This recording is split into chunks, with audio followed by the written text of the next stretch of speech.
Hello students, I welcome you all. ये resonance के IIT JEE advanced 2024 के physical chemistry के वीडियो सॉल्यूशन में आप सब बच्चों का मैं बहुत बहुत स्वागत करता हूँ। Myself VIJ Vijay Jain, senior chemistry faculty of Resonance, professor of chemistry. So what I want to discuss in these questions कि जो है वो फर्स्ट क्वेश्चन है, according to Bohr's model the highest kinetic energy is associated with the electron in the. तो पहले है कि first orbit of H atom, फिर first orbit of He plus, second orbit of He plus, second orbit of Li2 plus. तो Bohr's model में आप relation जानते हैं कि ET is equal to minus KE is equal to P/2 होता है, और टोटल एनर्जी का हमारा जो फॉर्मूला है वो है -13.6 Z² by n² electron volt. तो काइनेटिक एनर्जी यहां से अपने हो गई 13.6 Z² by n² electron volt. तो व्हाट वी कैन से कि kinetic energy proportional to Z² by n²। तो यहां सबका Z पता ही है, 1, 2, 2 और 3, और आपको n भी दिया हुआ है। फर्स्ट ऑर्बिट यहां सेकंड दिया हुआ है और यहां n2 दिया हुआ है। तो अगर जैसे B में मैं निकालता हूं n² बाय Z की वैल्यू, तो पॉइंट क्या है कि जो है वो अपने को यहाँ Z² बाय n² का जो है वो टर्म यूज करना है। तो व्हाट वी कैन से कि ऐसे सब में अपन कैलकुलेट कर सकते हैं, और इसमें अपन देख ही रहे हैं 2 का स्क्वायर बाय 1 का स्क्वायर, ये सबसे ज़्यादा इसमें हो जाएगा।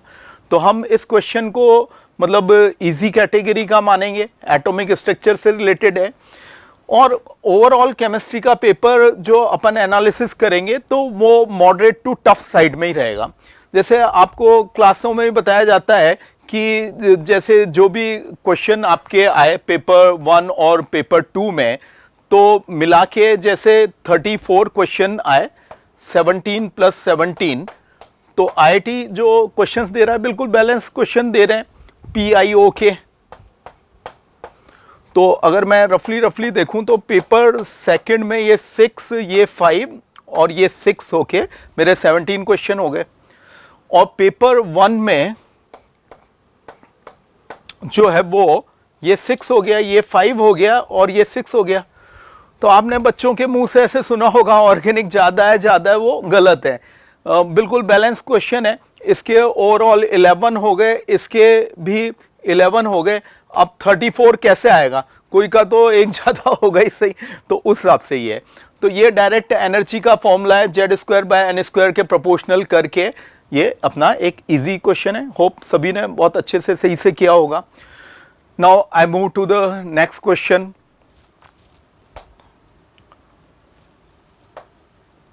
In a metal deficient oxide sample MxY2O4, M and Y are metals. M is present in both +2 and +3 oxidation state, and Y is in +3 oxidation state. If the fraction of M2 plus ion present in M is 1/3, the value of X is। तो इसका idea क्या है? ठीक है, आपने ये defects वगैरह पढ़े हुए हैं और इनके जो फेराइड्स वगैरह, ये फॉर्मूले वगैरह। तो यहाँ तो अपने को सिंपली चार्ज बैलेंस लगाना है कि भाई ये x/3 मेरा कौन सा वाला है, 2+ वाला जो है वो 1/3 है। तो ऐसे तो +3 वाला इसमें कितना हो जाएगा? तो ऑब्वियसली वो फिर 2/3 हो जाएगा, तो 2/3x हो जाएगा, और उनका चार्ज बैलेंस कर देंगे। y का हमें इसमें जो है वो आपको दिया ही हुआ है कि y +3 में है, और O का हम जानते ही हैं कि -2 होगा। तो अच्छा क्वेश्चन है, चार्ज बैलेंस का क्वेश्चन है। कंपाउंड क्या होते हैं? न्यूट्रल होते हैं, तो उसको अपने को ध्यान रखना है। ये कोई आयन तो है नहीं कि इस पे चार्ज है। तो ये एक मॉडरेट लेवल का क्वेश्चन, इसका 1/3 है x में से, तो हमने ऐसे कर लिया, इसका 2/3 है x में से, ऐसे कर लिया। और पॉइंट ये इसका 2 चार्ज से मल्टीप्लाई कर दिया, इसका 3 चार्ज से अपन ने मल्टीप्लाई कर दिया। और y में तो अपन कुछ कर ही नहीं सकते, और o में ऐसे करके ये अपना x का जो है वैल्यू इसमें आ गया। तो जो है वो ऐसे क्वेश्चंस IIT एडवांस के अपन अगर 2006 ऑनवर्ड्स जब से ये मतलब ऑब्जेक्टिव पैटर्न का देखें तो एक दो बार ऐसे क्वेश्चंस आए हुए हैं, तो होपफुली सभी ने इसको किया होगा। मॉडरेट लेवल का ये question. So let's see this question. What the question says, an aqueous solution of hydrazine is electrochemically oxidized by O2 electrochemically, thereby releasing chemical energy into electrical energy। एक setup है, galvanic cell setup type है। One of the products generated from the electrochemical reaction, one of the product. तो थोड़ा सा language लग रहा है यहाँ पे, है ना, ये ऑक्सीडेशन होता हुआ नजर आ ही रहा है -2 से 0 में। Choose the correct statement about the process. OH minus reacts with N2H4 at the anode to form N2 and water releasing 4 electrons to anode। तो अपन कह सकते हैं कि यहाँ पे अपन जो है वो अगर करें तो 2H2O और 4 इलेक्ट्रॉन और इधर 4OH माइनस बैलेंस कर लिया तो सही है। एट द कैथोड N2H4, ये तो यहां लिखा ही हुआ है ना, ऑक्सीडेशन हो रहा है। तो पॉइंट ये है कि कैथोड वाली बात तो वैसे ही गलत होगी। At the cathode molecular oxygen gets converted, अब ये O2 है तो ऑब्वियसली रिड्यूस होगी, 0 से कैथोड पे इलेक्ट्रोनेशन होगा, बैलेंस अपन कर ही सकते हैं OH माइनस, तो ठीक है। फिर oxides of nitrogen are major by product of the electrochemical process. By products अपन देखते हैं होने की पॉसिबिलिटी रहती है केमिस्ट्री की रिएक्शंस में, ये है। तो यहां थोड़ा सा मतलब वही पॉइंट आ जाता है कि जो है वो N2H4 प्लस O2 अपन N2 प्लस H2O, और ये कह रहे हैं कि वन ऑफ द प्रोडक्ट्स, तो मतलब ये और कुछ भी मानना चाह रहे हैं, तो उस हिसाब से ऑक्साइड्स ऑफ नाइट्रोजन और अपन बाय प्रोडक्ट की तरह ले सकते हैं। और मतलब जो है वो जहां तक इसमें रेजोनेंस की तरफ से हम लोगों को जो लग रहा है, हमारी टीम को लग रहा है कि आंसर दोनों साइड जा सकता है, ACD और AC, क्योंकि गैल्वेनिक सेल टाइप का है तो इतना हो सकता है एक्वस सॉल्यूशन में हो रहा है, तो उस तरह का ऑक्साइड फॉर्मेशन जो जनरली कंबशन हाई टेम्परेचर्स में हो सकता है जो है वो ना हो। तो लेट्स सी, तो अभी हाल फिलहाल के लिए तो ऐसे ही हम कॉम्बिनेशन में ही बात करेंगे ACD और AC।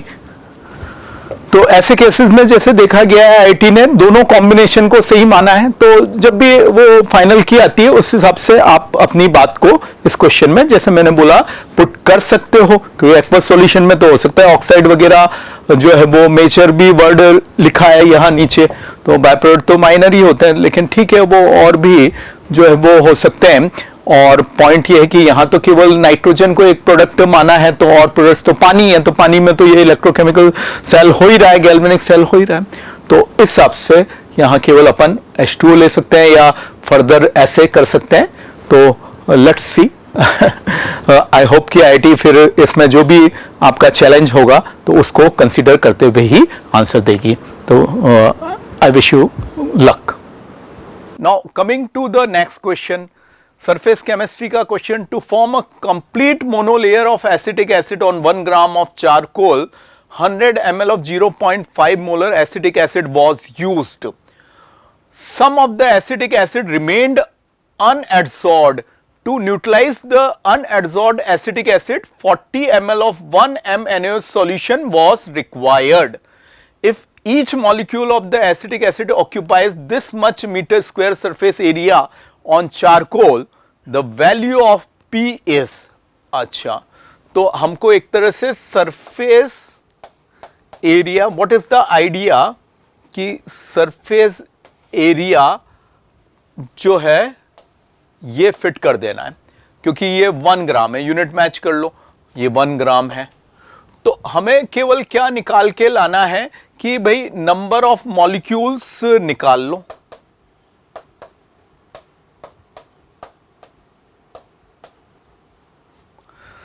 कि कितने हैं, है ना। तो हमारे पास मिलीमोल्स शुरू वाले हैं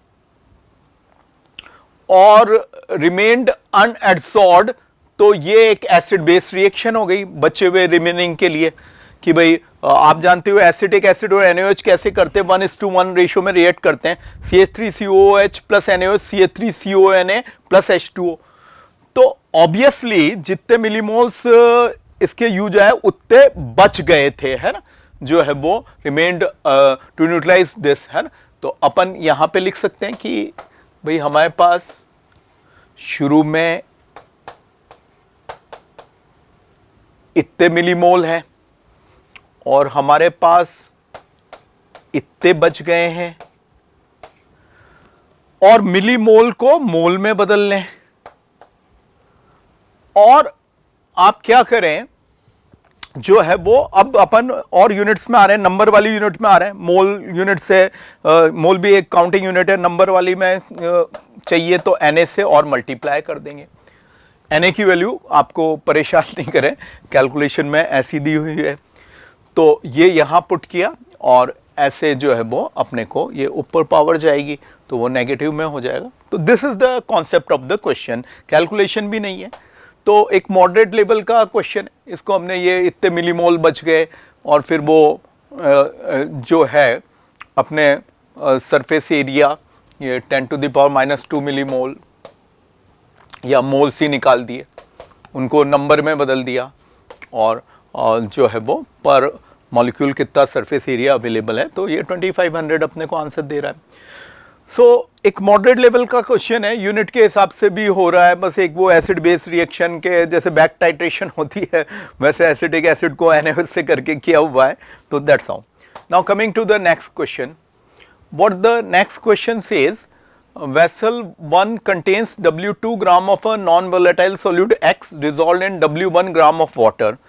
Vessel 2 contains W2 gram of another non-volatile solute Y dissolved in W1 gram of water. तो ये तो सेम ही आ रहा है, अच्छी बात है। अब क्या कह रहे हैं, both the vessels are at the same temperature and pressure, ठीक है। The molar mass of X is 80% of that of Y. The want off factor of X is 1.2 times of that of Y for their respective concentration. Okay. So the elevation, the boiling point for the solution in vessel 1,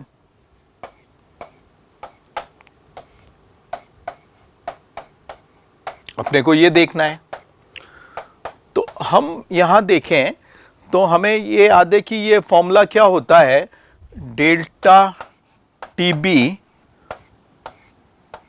observed is equal to IKBM।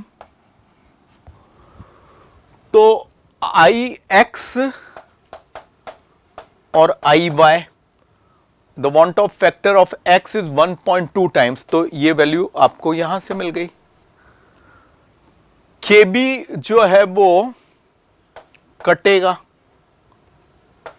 पानी वाला ही है ना, 0.52। Molality पे आइए, तो moles of the solute अपने को देखना है। अब ये W2 और MX ये मोल्स हो गए, और kg ऑफ द सॉल्वेंट तो कट ही जाएंगे, W1/1000। और यहां पे भी आपको W2 भी कटेगा, इसमें भी यही दे रखा है, बस मोलर मास अलग होगा My, और ये क्या कर रखा है आपके लिए W1 ही, तो वो सब कैंसिल हो जाएंगे। तो पॉइंट क्या है कि पॉइंट इसमें ये है कि जो है आपको मोलर मास का भी रिलेशन दिया हुआ है कि X is 80% that of Y, तो मैं X को लिख ही सकता हूं, MX is 80% that of Y।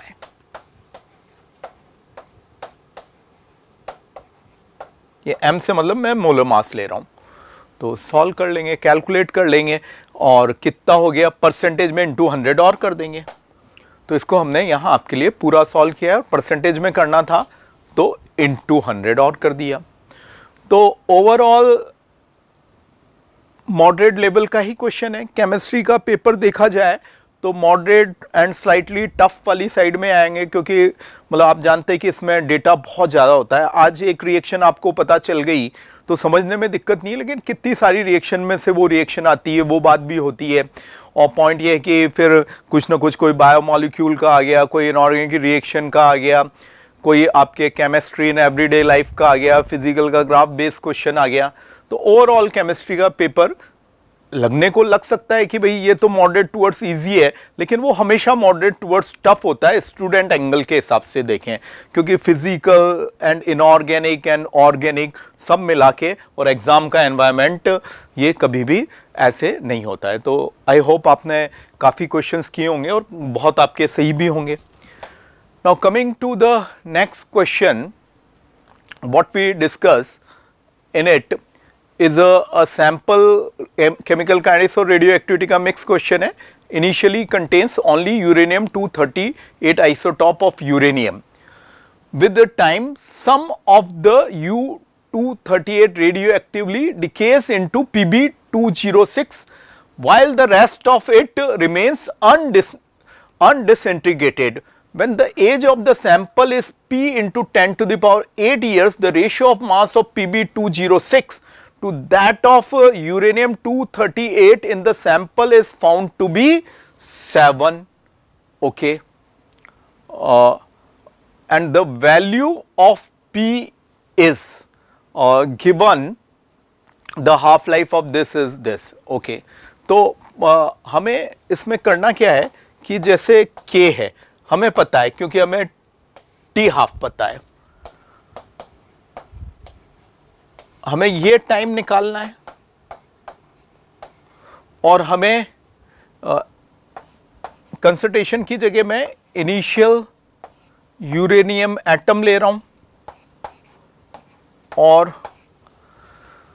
इसकी जगह मैं क्या ले रहा हूं, जो है वो नंबर ऑफ यूरेनियम एटम्स जो है वो लेफ्ट।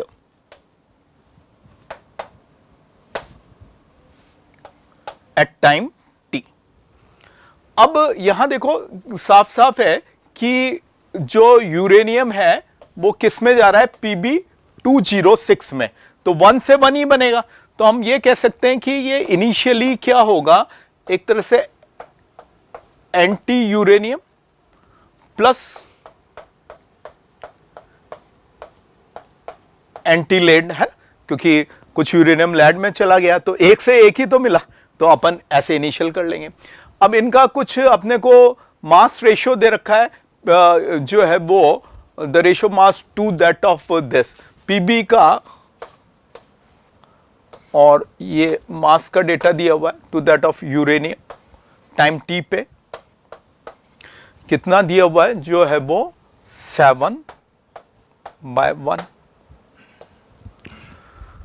तो ये अपने को जो है वो इतना इस केस में जो है वो इससे ज़्यादा दिया हुआ है, तो अपने को यहाँ पे इसमें ये ज़्यादा कंसीडर करना पड़ेगा, है ना। ये तो जैसे 7 ग्राम मान लो, 1 ग्राम मान लो, तो इनके मोल्स आ जाएंगे, Na तो ऊपर नीचे दोनों तरफ कट ही जाएगा। तो आप ऐसे कर सकते हो, इसका जो आपको मोलर मास वगैरह जो है वो दिए हुए हैं 206 238, और बस ये आंसर आ जाएगा। तो इसको हमने यहाँ पूरा सॉल्व किया है, आपको ये निकाल के भी बताया, ये 1 ग्राम 7 ग्राम के हिसाब से इनके मोल्स, और ये यूरेनियम के इतने हो गए, और इसको इस फॉर्मूले में डाल दिया, और के तो हमें पता ही है, तो वो टाइम आ गया। तो इसमें थोड़ा सा इश्यूज़ जो भी हैं वो थोड़े से लॉग वैल्यूज़ को सॉल्व करने के इश्यूज़ हैं।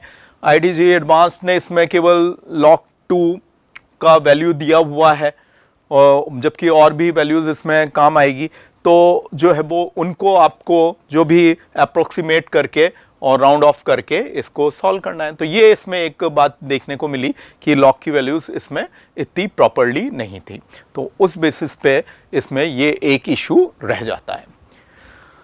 Now coming to the next, ये नेक्स्ट पार्ट है ना। तो here I conclude the discussion of these 6 physical chemistry question of IDJE advance 2024 from paper 2, और इस तरह से इनको आपको अप्रोच करना था। Wish you good luck.